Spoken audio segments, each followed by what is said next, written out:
Kona sem flúði voðaverk Rússlandshers í Mariupol lýsir mikilli eyðileggingu og segir hernámið borgarbúum þungbært. Íbúar hafa verið neyddir til að afsala sér úkraínskum ríkisborgararétti. Hátt í 700 jarðskjálftar hafa mælst í hrinunni sem hófst á Reykjaneshrygg í gær. Þar af rúmlega 40 yfir 3 að stærð. Stór dróni á vegum flughers Bandaríkjanna var nýverið fluttur hingað til lands til æfinga á Keflavíkurflugvelli. Æfingin var liður í auknu eftirliti og viðveru NATO í íslenskri lögsögu. Mælum á Mýrdalsjökli er ætlað að spá fyrir framtíðina. Margir óvissuþættir valda breytingum á jöklinum, segir vísindamaður. Í nýju húsnæði myndlistarskólans í Reykjavík fá nemendur með fötlun tækifæri til að rækta listræna hæfileika sína. Skólameistari segir jákvætt að nemendahópurinn sé fjölbreyttur.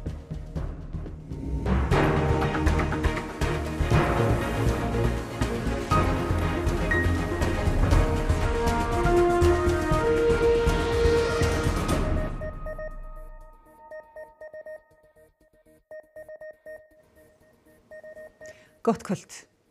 Kona frá Mariupol segir að voðaverk Rússlandshers megi ekki gleymast. Þau minni á hvað fólk sé fært að gera.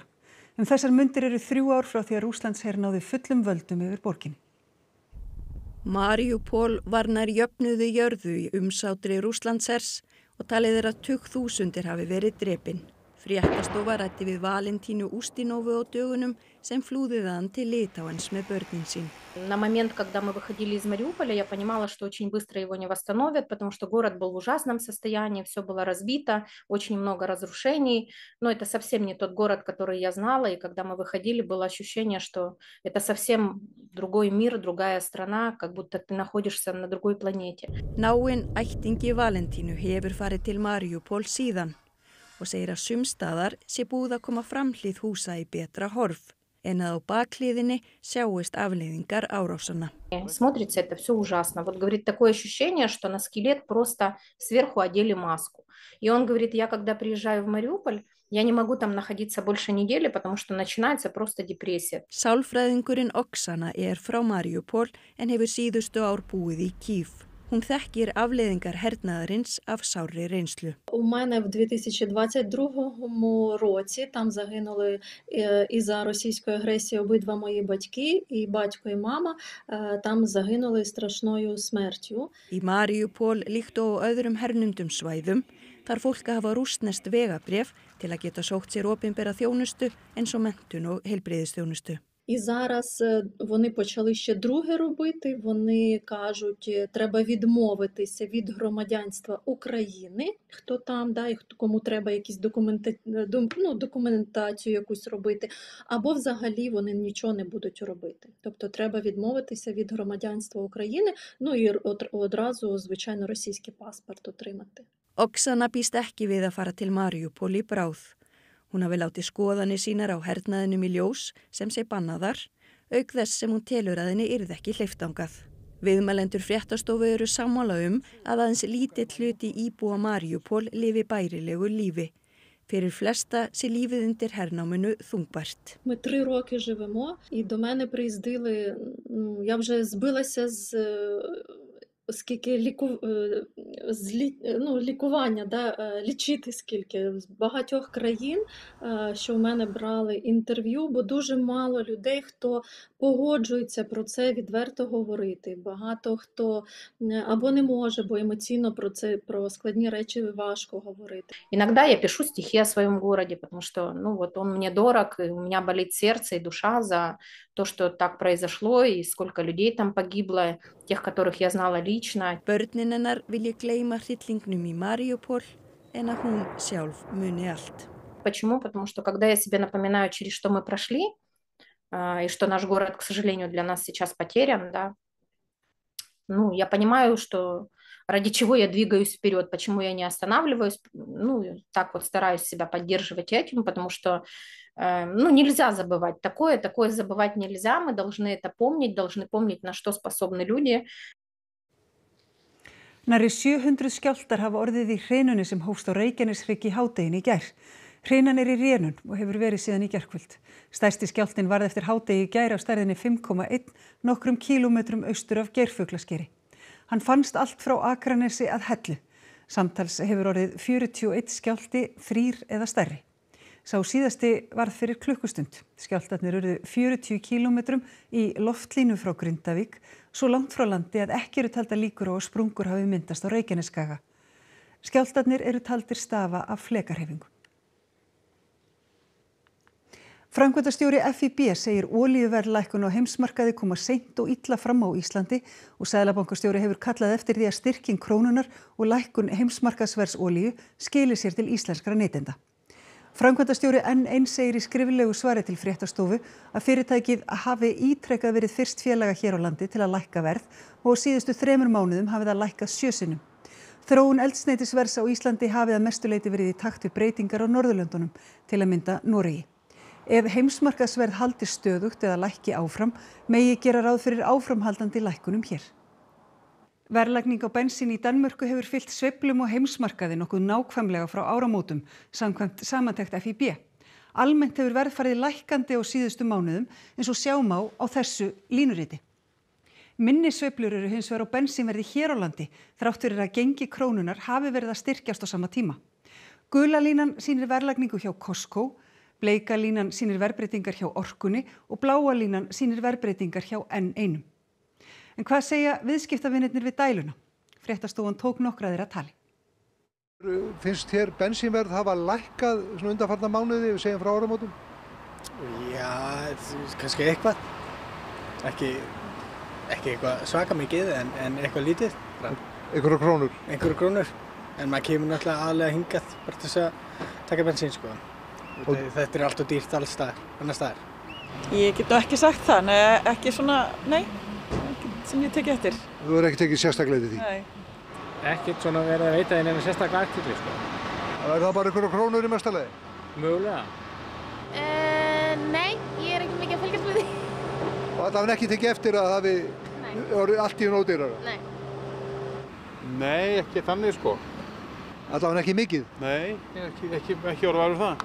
Mætti vera lægra? Það mætti vera mikið lægra, já. Lækka, nei, ég hef ekki tekið eftir því, en ég hef ekkert mikið verið að spá í. En þú er allavega ekki séð neina stóra breytingar? Nei, alltaf ekki. Æfingar á flugtæki og lendingu ómannaðs loftfars eða dróna hafa farið fram á Keflavíkurflugvelli. Drónin getur borið vopn en að þessu sinni var verið að æfa eftirlitsflug. Engin vopn hafa verið notuð við æfingarnar. Þetta er engin venjulegur dróni hérna eins og þessi sem við þekkjum. Þessi er til dæmis töluvert stærri og kemst töluvert lengra. Það er verið að gera þetta ómannaða loftfar hérna út frá Keflavík. Það er að taka þátt í stóri æfingu sem er eiga sér stað á hafsvæðinu frá Noregi og að norðurströnd Skotlands og það sem NATO er að æfa er að keyra saman ólík kerfi. Það eru skip, það eru flugvélar og líka viðvera á landi og þetta tengist allt saman. Þetta er hluti af svona æfingu sem snýr að loftvörnum. Þetta getur samt borið vopn? Já, þetta er sem sagt margnota loftfar sem er hægt að nota í mismunandi tilgangi en í þessu tilfelli er verið að nota þetta fyrst og næstu eftirlit. Og við erum að sjá þá þróun á hafsvæðinu kringum okkur og reynda mjög víða að við erum að sjá fleiri ómönnuð loftför, við erum líka að sjá sjálfvirk sjóför sem eru líka ómönnuð eftirlitsför, þannig að þetta er hluti af þessari þróun sem er eigast allt í kringum okkur. Við þessar æfingar var flugvél á einhverjum tímapunkti þá vopnað? Nei. Loftfarinu er stýrt frá Texas í Bandaríkjunum en lendingum og flugtaki er stýrt úr þessum gámum með aðstoð risastóra loftneta. This is a ground control station similar to a cockpit of an airplane, but this is where we're flying the aircraft. Æfingin er þáttur í auknu eftirliti og viðveru NATO í íslenskri lögsögu. Heilt er bandalagið að auka eftirlit og viðveru á öllu ábyrgðarsvæði sínu, en við erum líka að sjá aukið eftirlit á okkar hafsvæði sem skiptir mjög miklu máli til þess að við höfum trúverðugt eftirlit, fæling og varnir sem dregur þá úr hættuna á aukinu spennu. Íslendingar ættu að fara varlega í að draga úr löggjöf og sviði jafnlaunamála. Þetta segir nýsjálenskur sérfræðingur í launajafnrétti. Þar í landi flykktust landsmenn út á götur eftir skyndilegar breytingar stjórnvalda á löggjöf launajafnrétti. Lagabreytingin dregur úr launajafnrétti og virðismati launa og var flýtt í gegnum nýsjálenska þingið í byrjun mánaðar. So those changes have effectively rolled back all of our pay equity rights. It's cancelled all of the current claims that were being worked through. Ross er forstjóri ráðgjafafyrirtækisins Work Ethics og sérfræðingur í virðismatskerfum, launajafnrétti og vinnumarkaðsmálum. Hún stödd hér á landi til að aðstoða Jafnlaunastofu við vinnu á virðismatskerfi fyrir íslenskan vinnumarkað. Ross segir fólki líða eins og þessar breytingar sendi jafnréttisbaráttuna aftur áratugi. Það sé slæmt þar sem stjórnvöld, fyrirtæki og stéttarfélög hafi komið saman til að semja breytingu við lögin sem samþykkt var árið 2020. Thinking, let's work together, let's get this done, let's get equality achieved. And it was starting to really deliver, and women were getting fair pay.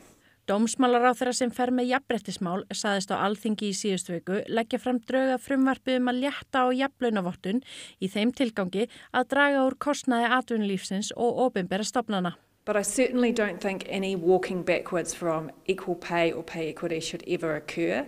And Iceland is not invulnerable to the Trumpian politics that we're seeing spread all around the world. So be cautious, and women deserve to be paid what they're worth. Ríkisstjórn Bretlands hóf í dag formlega að endurþjóðnýta járnbrautakerfi landsins. Járnbrautafélagið South Western Railway komst aftur í eigu hins opinbera eftir að hafa verið einkarekið frá því á 10. áratugnum. Nýtt ríkisrekið járnbrautafélag Great British Railways á að taka við stjórn járnbrautana. Heidi Alexander, samgönguráðherra Bretlands, tók þó fram að þjóðnýtingin væri engin töfralausn á vandamálum járnbrautakerfisins sem þykir bæði of dýrt og óáreiðanlegt.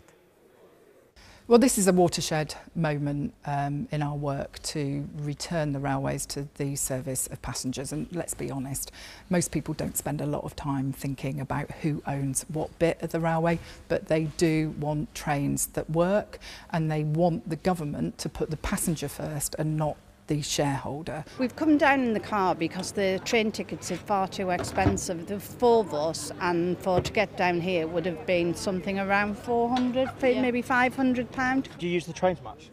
Try not to. Why? Just the cost of them. I think it's emblematic, ideologically, of where it's going, and I think it's a great shift to be by the people for the people. Hingað heim.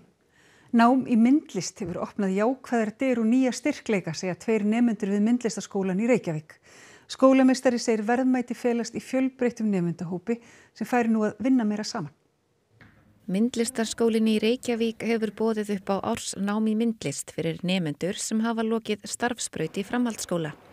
Í nýju húsnæði skólans við Rauðarárstíg í Reykjavík gefst tækifæri til að leyfa ólíkum nemendahópum að vera meira saman.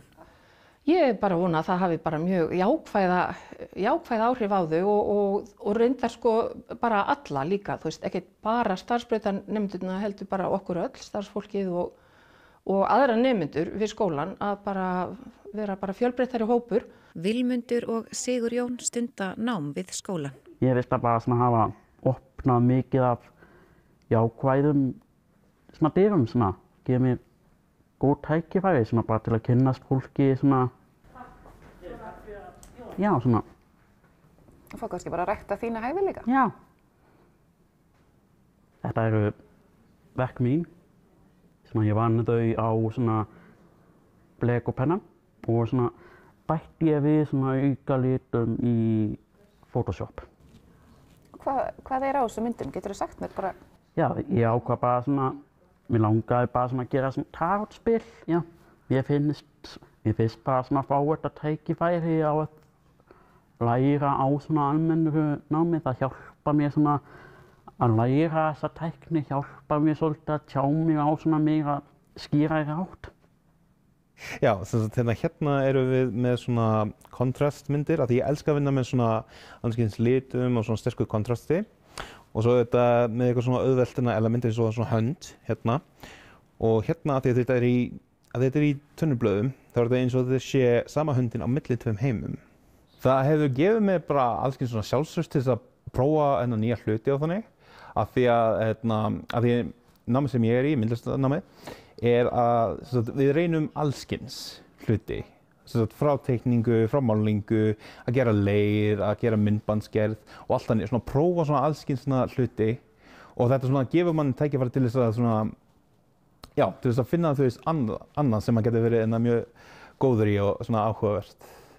Hefur kannski bara fundið einhverja nýja styrkleika hjá þér? Ég myndi segja það, já. Námið við skólan er einstaklingsmiðað og Áslaug segir dýrmætt að geta sameinað ólíka nemendahópa. Það er það sem stefnt alls staðar að vera ekki að halda öllum aðskildum, heldur bara, við erum öll fólk og við bara getum grætt mest á því að vera saman. 4 heimili voru rýmd í gær í Þrándheimsfirði í Noregi eftir að skriður féllu nokkrum metrum frá þeim stað þar sem gámaflutningaskip strandaði á fimmtudag.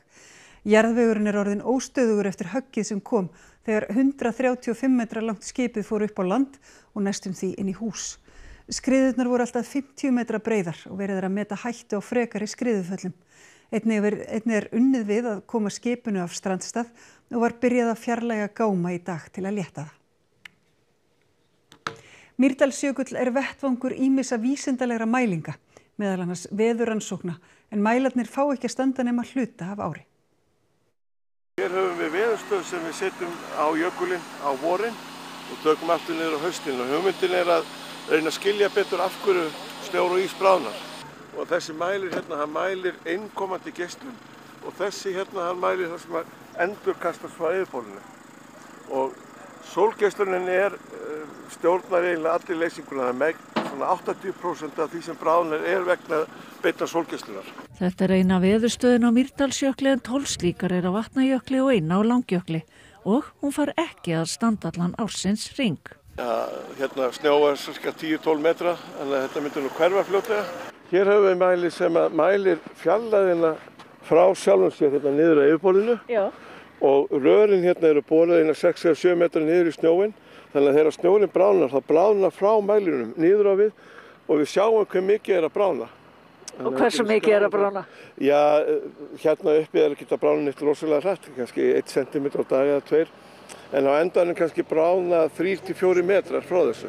Og samsetning mælitækisins getur komið einhverjum á óvart, en það er óhætt að segja að þarna sé nýtni ný fyrirrúmi. Upprunlega þá var þetta hannað sem fókusdetektor fyrir myndavélar, nálega til ekki Polaroid myndavélar.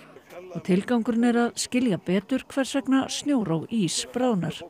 Og það eru alls konar óvissuþættir í því. Þessar upplýsingar eru meðal annars notaðar til þess að stilla af líkön, reiknilíkön sem geta spáð í framtíðina. Í sumar hálf öld síðan norrænu siglingar hófust til Seyðisfjarðar frá Danmörku og Færeyjum. Tilkoma bílferju milli Íslands og Evrópu var bylting í ferðaþjónustu á landsbyggðinni. Áður en sprenging varð í ferðaþjónustu var fyrsta koma norrænu einn af vorboðunum. Ferðamenn á ýmiss konar farartækjum fóru að sjást á þjóðvegum landsins og koma norrænu rataði í fréttirnar.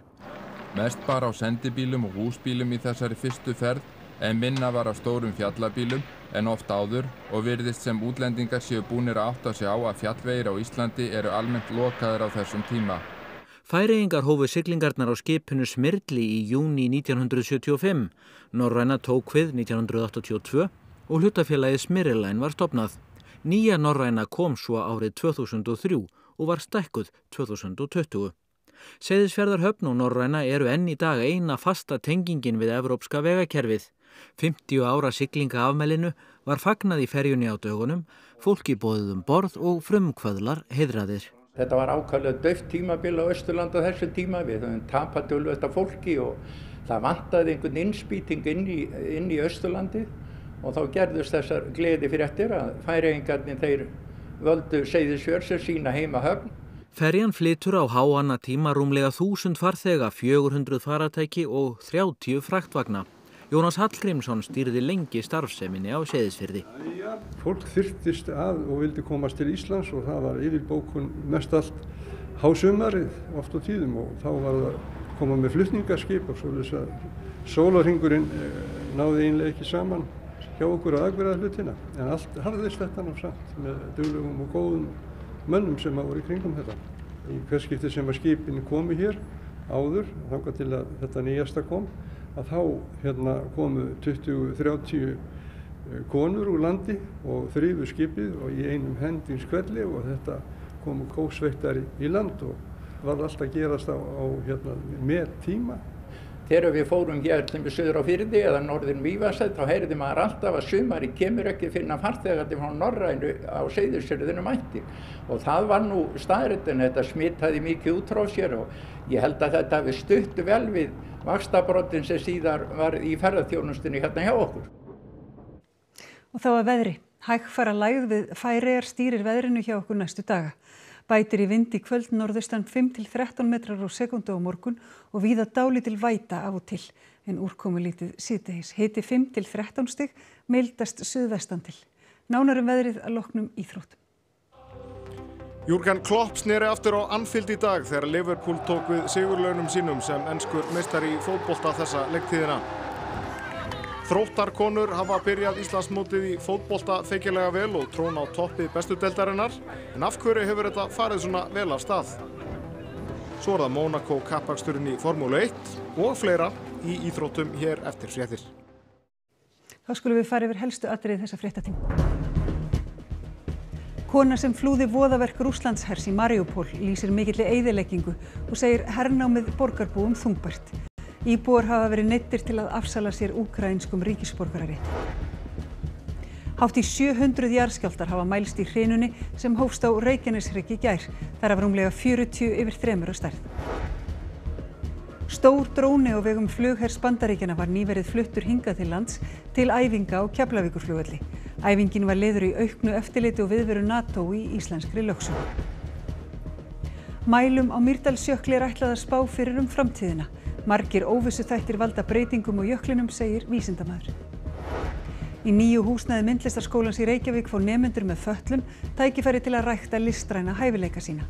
Skólameistari segir jákvætt að nemendorahópurinn sé fjölbreyttur. Næstu fréttir verða sagðar í útvarpinu klukkan 10 í kvöld og vefurinn ruv.is er uppfærður allan sólarhringinn. Hægt að senda fréttastofu ábendingar á fréttir hjá ruv.is. En þessum fréttatíma er lokið. Takk fyrir samfylgdina helgina. Verið sæl.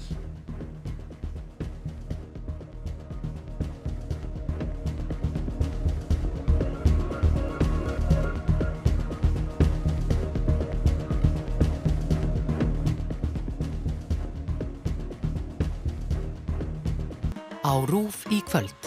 Og það átti að reyna að gera eitthvað svona 80s, mikið af synthum og skinn svoleiðis. En þetta átti líka að vera arabískt á sama tíma. Landinn, þáttur mannlífið í landinu. Landinn leitar upp í skemmtilegt fólk og skoðar áhugaverða staði landshorna á milli. Ekki einleikið. Listræn heimildamynd byggð á ævisögu hinnar mexíkósku Ednu Lupítu. Edna mætir innri djöflum sínum með því að sviðsetja atburði úr fortíð sinni með hjálp atvinnuleikara. Bates gegn póstþjónustunni. Sannsöguleg leikinn þáttaröð eitt stærsta réttarfarshneykslið í sögu Breta. 100 útibússtjóra hjá breska póstinum voru ranglega ákærðir og dæmdir fyrir fjársvik sem rekja má